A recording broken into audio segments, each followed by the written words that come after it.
Gadis yang sedang pingsan ini sedang memiliki gulungan uang di mulutnya. Pria itu menggunakan pita pengukur untuk mengukur panjang kakinya. Lalunya lihat cetak birunya. Setelah melihatnya sebentar, dia mengambil gergaji listrik dan menggergaji kakinya. Rasa sakit datang dan buatnya bangun. Dia berjuang dan berteriak. Pria itu meletakkan rokoknya. Beriskik banget. Begitulah pengaruhi penciptaannya. Jadi dia meremas leher gadis itu. Gadis itu segera berhenti bergerak. Dan rokok yang setengah dihisap belum padam. Penjahat ini lepaskan kulit kelapa gadis dan letakkannya di atas manekin. Dan tubuh gadis itu lagi dilempar pada tungku. Tulang gadis ini dihancurkan seperti tepung. Tambahkan sedikit bubuk, campurkan dan masukkan ke dalam cetakan. Setengah jam kemudian boneka porselen dibuat. Dan di dinding pria ini ada banyak boneka begini. Ini film Korea, Rencana Balas Dendam. Hari berikutnya, pria itu sedang cari korban yang baru, lagi ada satu gadis hentikannya. Emangnya, gadis itu sadari temannya kemarin bersama pria itu. Tapi sekarang tidak bisa hubungi samanya. Dia bilang, dia sekarang sedang di rumah saya. Anda mau ketemunya? Sekarang? Ya. Saya bisa mengantar Anda pulang. Dengan rayuannya, gadis itu hampir jatuh ke dalam bahaya. Tapi saat ini, ibu gadis ini muncul dan bawanya pergi. Mereka berdua nyetir dan pergi. Tapi yang takut itu penjahat ini lagi hafal plat nomornya. Malam itu, keluarga sedang adakan ulang tahun buatnya.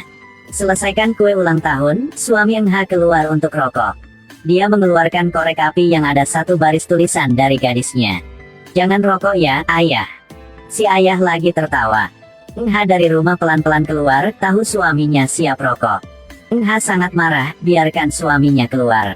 Dan dia sendiri masuk kamar mandi dan berendam di air panas. Sekarang di luar lagi ada seorang angkatkan tongkat baseball. Pelan-pelan menuju ke rumah. Sedang mandi di dalam bak mandi jadi tidak sadari apapun. Suara pegangan pintu bergema keras.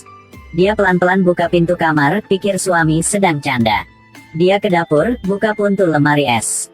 Baru saja minum air. Tiba-tiba lagi ada bayangan seseorang muncul di belakangnya. Rasa ada yang tidak biasa. Lagi berbalik dan sadari satu pria. Terkejut sampai jatuh ke lantai. Pria itu menuju dekatnya, pukul tongkat secara keras.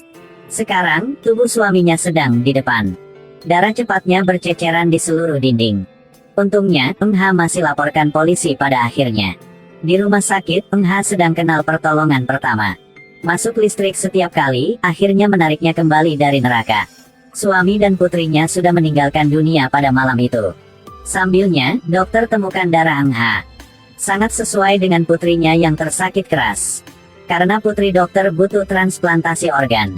Lihat wanita tidak bisa hidup juga tidak bisa mati. Dokter, setelah perjuangan pikiran yang panjang, juga memutuskan untuk biarkannya mati. Tapi tidak bisa pikir, sedang pingsan lagi pegang tangannya. Jadinya, bisa lepaskan kesusahan ini. Dengan cepat, sudah 2 tahun lewat. Sekarang lumpuh dan harus bergerak dengan kursi roda. Sekarang, dalam hatinya hanya satu pikiran, yaitu balas dendam. Setiap kali lihat wajah yang terbiasa di jalan, dia lagi gila menujunya.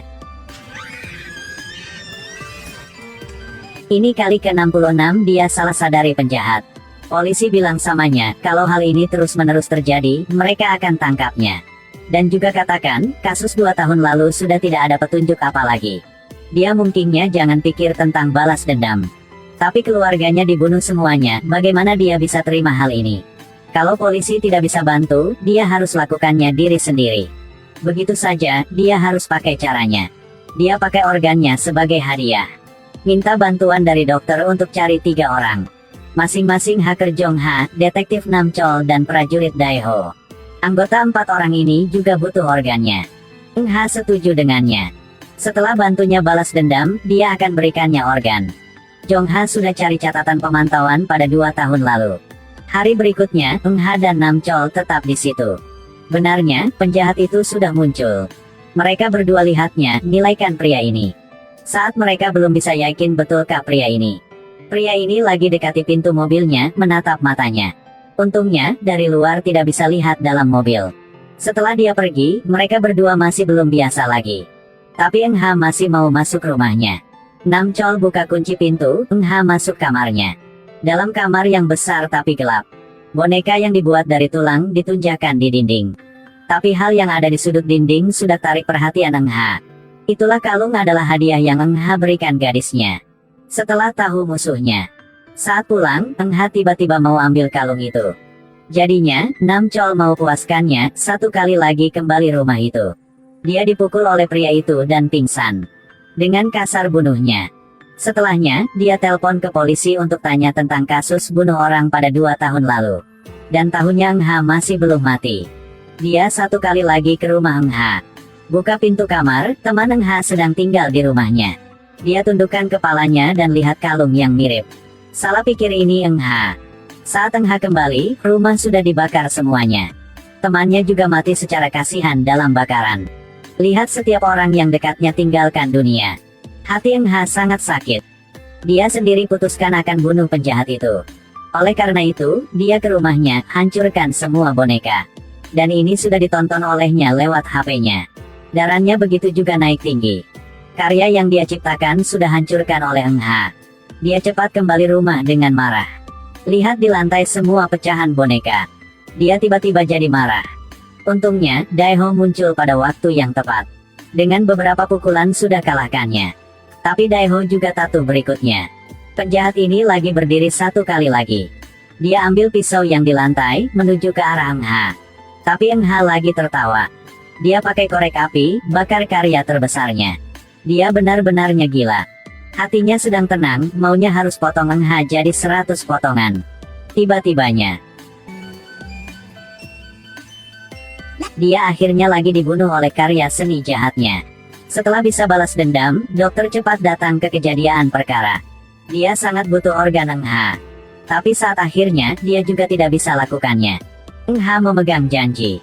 Dia pakai jarum di tangan dokter, langsung tusuk tubuhnya. Film sudah selesai. Putri dokter, istri Daeho, ibu Jong Ha. Para orang ini dimasukkan organ Eng Ha. Mereka semua sembuh.